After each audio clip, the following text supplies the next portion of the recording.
Hey friend, it's Stacy saying hello with a top 10 favorite. Thanks for listening to episode 3, How Sandwich, Navigating Life's Curveballs.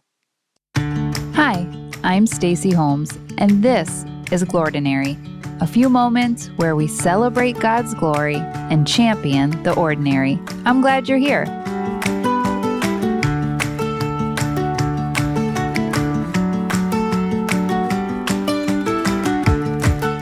Friend, if you and I were going to lunch today, what would you order? Obviously, I'm getting a cup of coffee, but we both already knew that. And if I have my choice, I'm probably ordering a soup and sandwich. I love a good crunch to my sandwiches. Either a crusty bread, chopped celery, or some crunchy potato chips right inside the sandwich. Yum to the yum. And yes, I did grow up putting the potato chips right inside the sandwich because my parents raised me right. My daughters have yet to embrace the potato chip condiment, and I feel I've failed them.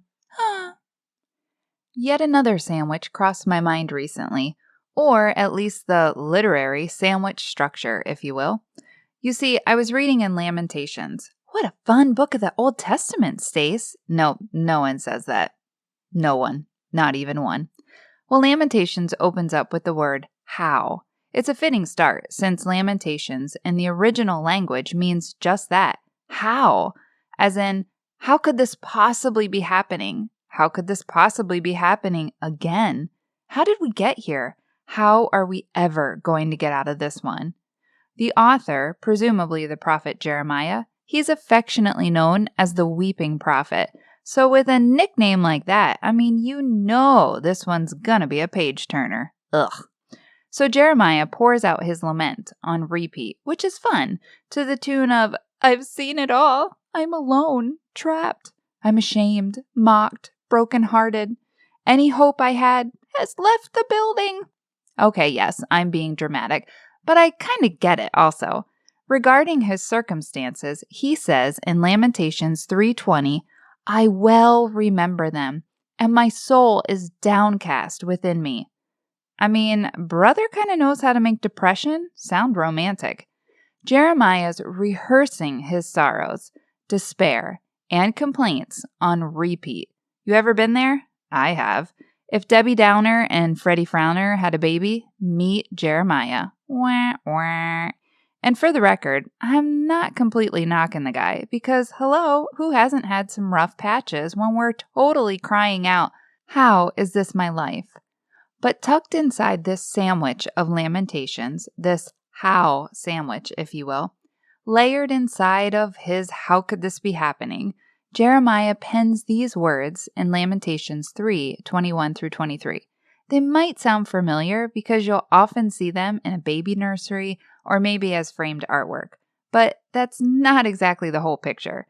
The sweet words I'm about to read are trapped inside a how sandwich. Listen in. Yet this I call to mind, and therefore I have hope. Because of the Lord's great love, we are not consumed, for his compassions, they never fail. They are new every morning. Great is your faithfulness.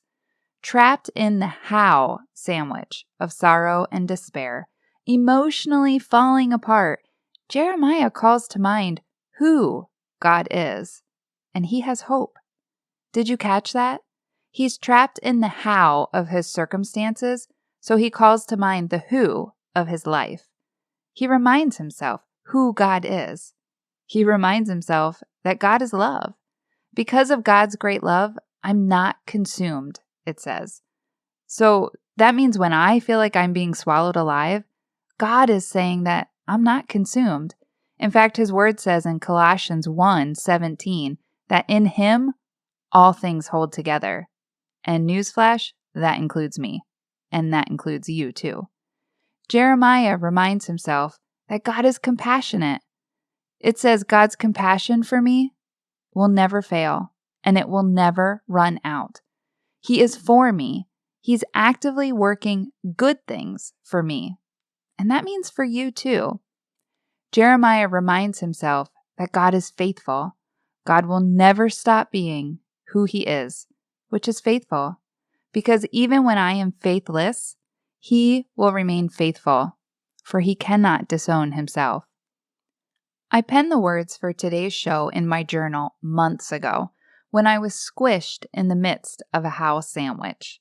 At the time, I was 1 week out from a hysterectomy and staring down the barrel of my husband John's cancer surgery the very next week. I felt sandwiched in the hows and pouring out my lamentations on repeat. How is my body going to respond and recover? How am I going to take care of John when I can barely sit upright? How will I drive him home from surgery? How will John's body respond? How will he recover? How will we walk through another surgery if the margins aren't clear and still show cancer? How will we pay for all of this? How do I stop holding my breath, waiting for the other shoe to drop? How? Until that day with my journal, I had never noticed the word how and who are almost identical in the English language. How, H-O-W, and who, W-H-O. A simple shift of the letters makes an entirely new word. A simple shift of thought makes an entirely new perspective. Hope in my who, rather than horror in my how. I'm not suggesting it's easy, friend. When I wrote those words in my journal, I didn't know they'd continue to be tested quite so quickly. John's margins, they weren't clear. We faced another surgery with a more aggressive plan 2 weeks later. The circumstances changed, but God, well, He did not. He was, and still is, love, compassionate, and faithful. Yet this I call to mind, and therefore I have hope. So wherever you are today, and especially if you feel stuck inside a how sandwich, you're in good company. Link arms with me as we link together with Jeremiah. May we remember to call to mind who God is, so therefore we have hope. Grab a sandwich, throw some potato chips in it as you think of me, and I'll be thinking of you. You're not alone in this. I'm praying for you, friend. Have a Glordinary day.